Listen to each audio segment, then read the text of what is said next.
Bolehkah aku mendoakannya untuk hari ini dan esok, bahkan kusungguhkan ini berlanjut.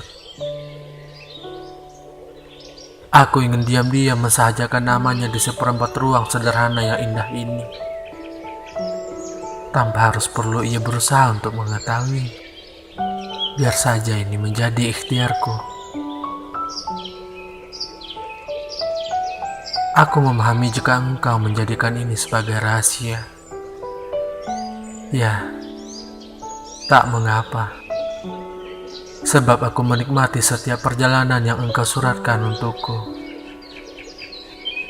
Dan aku yakin telah ada seseorang yang kau tuliskan untukku. Bahkan sedari aku belum terlahir ke bumi ini.